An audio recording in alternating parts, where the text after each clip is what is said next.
اعوذ باللہ من الشیطان اللعین الرجیم بسم اللہ الرحمن الرحیم اللہم صل علی محمد وآل محمد وعجل فرجہم۔ السلام علیکم ورحمۃ اللہ وبرکاتہ۔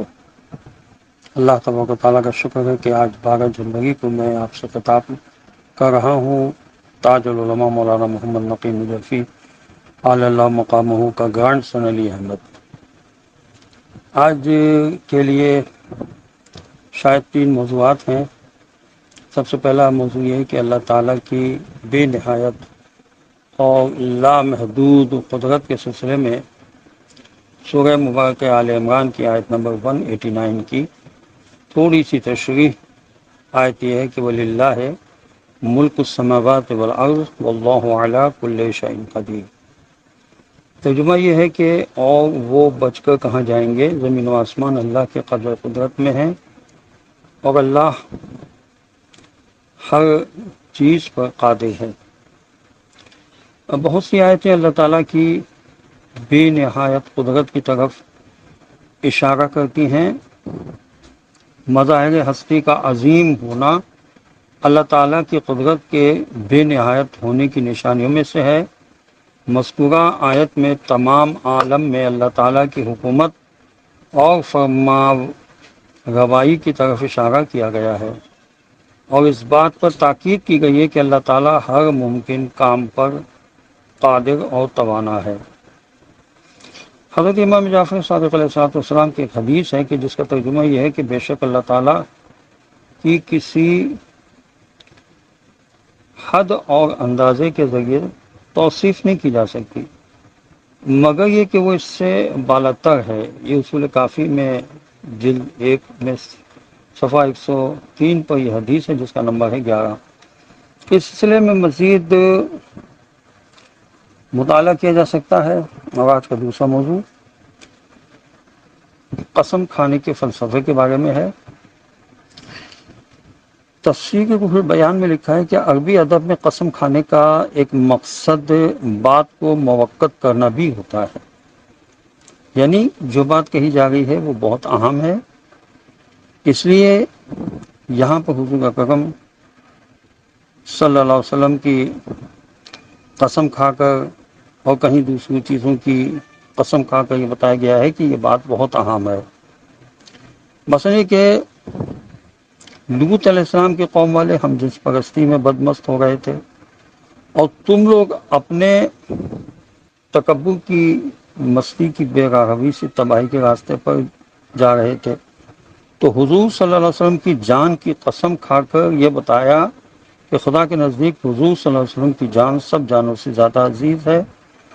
اور آیت نمبر 72 سورہ ہجر کی آیت میں ارشاد ہوا کہ لَعَمْرُكَ إِنَّهُمْ لَفِي سَكْرَتِهِمْ يَعْمَهُونَ، یعنی آپ صلی اللہ علیہ وسلم کی جان کی قسم، اس وقت تو وہ لوگ اپنی بدماشی اور مستی کے نشے میں اندھے اور آپے سے باہر ہوئے جا رہے ہیں۔ شاہ عبد القادر صاحب نے لکھا ہے کہ خدا یہاں یہ فرما رہا ہے کہ اے رسول صلی اللہ علیہ وسلم، آپ کی جان کی قسم، قوم لوط اس قدر بدمست اور دیوانہ ہو رہی تھی کہ حضرت لوط علیہ السلام کی بات تک سننے کو تیار نہ تھے۔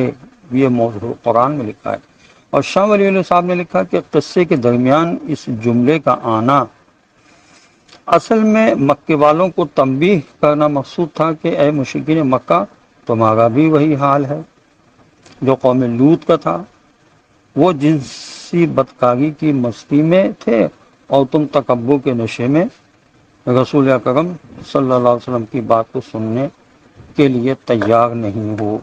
تو انسان اپنے تکبر کی وجہ سے حجت خدا کی بات کو نہیں اہمیت دیتا ہے۔ آج کا تیسرا موضوع جو ہے وہ ہے شہید زندہ ہوتا۔ جیسا کہ آل عمران کی آیت نمبر 169 میں ارشاد ہوا کہ وَلَا تَحْسَبَنَّ الَّذِينَ قُتِلُوا فِي سَبِيلِ اللَّهِ أَمْوَاتًا بَلْ أَحْيَاءٌ عِندَ رَبِّهِمْ يُرْزَقُونَ، یعنی اور جو لوگ خدا کی راہ میں شہید کیے گئے ہیں انہیں ہرگز مردہ نہ سمجھو، بلکہ وہ لوگ زندہ اور اپنے پروردگار کے ہاں سے اس طرح اور اپنے پروردگار کے ہاں سے طرح طرح کی روزی پاتے ہیں۔ اور سورہ بقرہ کی آیت نمبر 155 میں 154 میں ارشاد ہوا وَلَا تَقُولُوا لِمَن يُقْتَلُ فِي سَبِيلِ اللَّهِ أَمْوَاتٌ بَلْ أَحْيَاءٌ وَلَٰكِن لَّا تَشْعُرُونَ۔ ترجمہ یہ ہے کہ اور جو لوگ اللہ کی راہ میں قتل ہو گئے انہیں کبھی مردہ نہ کہو بلکہ وہ زندہ ہیں، مگر تم ان کی حقیقت کا شعور نہیں رکھتے۔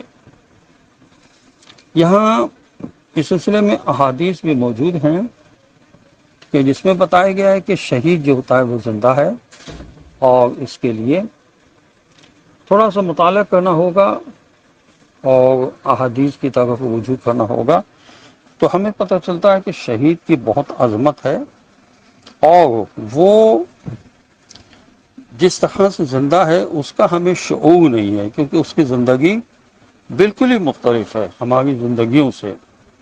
تو ہمیں تھوڑا سا یہ مطالعہ کرنا ہوگا، قرآن کی تفاسیر پڑھنا ہوں گی، جس سے ہمیں اندازہ ہو جائے گا کہ شہید کی عظمت بہت ہے۔ اور شہید جب راہ خدا میں اپنی جان کا نذرانہ پیش کرتا ہے اور اس کے خون کا پہلا قطرہ زمین پر گرتا ہے تو اللہ اس کے تمام گناہ معاف فرما دیتا ہے۔ تو بہت باعظمت ہے۔ آج جب یہ ریکارڈنگ میں کر رہا ہوں تو اس وقت اسرائیل میں حماس اور فلسطینی مجاہدین نے حملہ کیا ہوا ہے، اور وہاں ظلم کے خلاف جو اسرائیلی مسلسل کر رہے تھے کافی عرصے سے، اور جس کے لیے بہت عرصے پہلے سے پلاننگ ہو گئی تھی، اب وہ دن آ گیا کہ جب حماس اور فلسطینی مجاہدین مل کر اس وقت حملہ آور ہوئے ہیں، ان کے ظلم و ستم کی انتہا کو دیکھتے ہوئے۔ اور اب اسرائیلیوں کا حال یہ ہے کہ وہ ایئرپورٹ پر لگے ہوئے ہیں ٹکٹوں کے حصول کے لیے، اور بھاگنے کی کوشش کر رہے ہیں کہ ہم اسرائیل کو چھوڑ کر بھاگیں۔ تو جن کے دلوں میں خوف خدا نہیں ہوتا وہ ہر قسم کا خوف رکھتے ہیں۔ اس لیے کہا گیا کہ اپنے دل میں صرف خدا کا خوف رکھو، پھر کسی چیز سے نہیں ڈرو گے، یہاں تک کہ موت سے بھی تمہیں خوف نہیں ہوگا۔ ہماری دعا ہے کہ جو مجاہدین جہاں جہاں ظلم کے خلاف برسر پیکار ہیں، اللہ ان کو صبر و استقامت کے ساتھ مزید ہمت عطا فرمائے۔ ہم اس وقت اگر میدان جنگ میں نہیں ہیں تو جہالت کے خلاف ہماری جنگ مسلسل ہے، اور ہمیں جہالت کے خلاف مسلسل جنگ کرتے رہنا ہے، اور جہالت کو دور کرنے کے لیے کوشش کریں، غربت کو دور کرنے کے لیے کوشش کریں۔ کسی مومن کو ایسا کاروبار کرا دیں جس سے وہ محنت کر کے آگے بڑھ جائے اور اس کو کسی کے سامنے ہاتھ نہ پھیلانا پڑے۔ تو آج کی حد تک یہ چند موضوعات ہیں۔ ہم صرف آپ کی توجہ دلانے کے لیے یہ چھوٹے چھوٹے دروس پیش کر رہے ہیں، اور توجہ دلانے کے لیے آپ سے گزارش کر رہے ہیں کہ آپ ان موضوعات پر توجہ دیں کہ ہم کسی کی غربت دور کر سکتے ہیں تو وہ کر دیں، کسی کو کوئی راستہ بتا سکتے ہیں، رہنمائی کر سکتے ہیں تو وہ کر دیں، تاکہ انسان اس وقت جو پریشان حال ہے اور اس کو مددگار کی ضرورت ہے، تو اللہ کے ان بندوں کی ہم مدد کریں تو اللہ ہماری مدد کرے گا۔ اور ان کو اپنا دینی بھائی سمجھتے ہوئے ان کو اپنے سے الگ نہ محسوس کریں کہ اگر ہمیں خدا نے خوشحال کر دیا ہے تو اس کا شکرانہ یہ ہے کہ ہم اس کے بندوں کو خوشحال کرنے کی کوشش کریں۔ جو بھی ہم اللہ کے بندوں کی خدمت کر سکتے ہیں وہ کریں، اس لیے کہ ہمیں خدا کی خوشنودی مقصود ہے۔ ہر کام کے لیے خدا کی خوشنودی ہمیں چاہیے ہے۔ ہم خدا کے بندے ہیں، ہم خدا کے لیے کچھ نہیں کر سکتے، اس کے بندوں کی خدمت کریں، انشاءاللہ خدا بھی ہم سے خوش ہوگا اور راضی ہوگا، اور محمد و آل محمد علیہ الصلوۃ والسلام بھی خوش ہوں گے اور راضی ہوں گے۔ امام زمانہ کا انشاءاللہ ظہور جلد ہوگا، جب امام دیکھیں گے کہ میرے چاہنے والے آپس میں ایک دوسرے کی مدد کر رہے ہیں اور خیال کر رہے ہیں۔ انشاءاللہ امام کا ظہور بھی جلدی ہو جائے گا۔ خدا کرے وہ وقت آئے کہ امام کا ظہور ہو اور ہم اپنی جانوں کا نذرانہ امام کے قدموں پہ نثار کریں۔ وآخر دعوانا ان الحمد للہ رب العالمین. السلام علیکم ورحمۃ اللہ وبرکاتہ.